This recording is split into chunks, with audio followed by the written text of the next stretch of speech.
Sanggar Satampang Baniah yang berasal dari Balai Baru, tepatnya di Tanjung Barulak, Tanah Datar, tampil menghiasi panggung acara launching program makan rendang yang digelar di Gedung Suri Maharajo di Rajo, Batu Sangkar, Rabu 2 Maret 2022.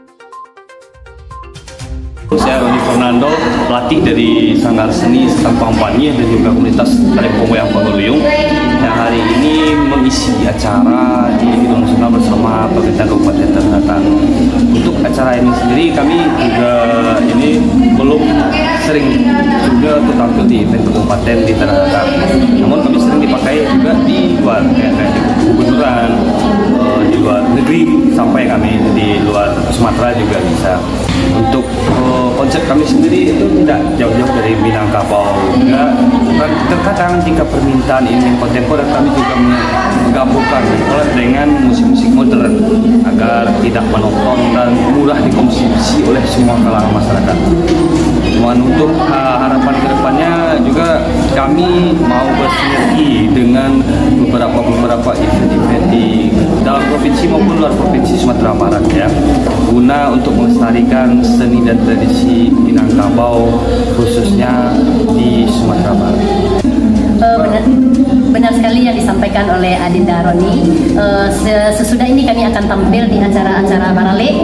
Begitu juga akan ada acara pesta juga di Bengkulu pada tanggal 12 bulan ini. Insya Allah kami bersama Roni tetap akan memajukan komunitas seni di Kelurahan Nantuo Kabupaten Tanah Datar. Untuk persiapan event seperti ini, biasanya kami itu latihan lebih kurang seminggu. Untuk sampai hasil yang seperti itu 2-3 hari dengan hasil yang semaksimal mungkin dan dengan waktu yang semaksimal mungkin kami pergunakan dengan keterbatasan alat yang ada dan lokasi yang ada.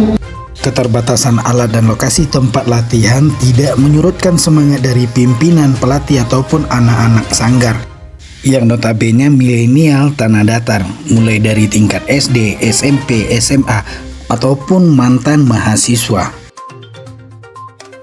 Usai mengisi acara di tempat ini, Sanggar Satampang Baniah ini dalam waktu dekat akan kembali tampil di luar Tanah Datar, tepatnya di Bengkulu, mengisi acara perhelatan. Safrizal Putra dari Studio 1 Jurnal Minang melaporkan.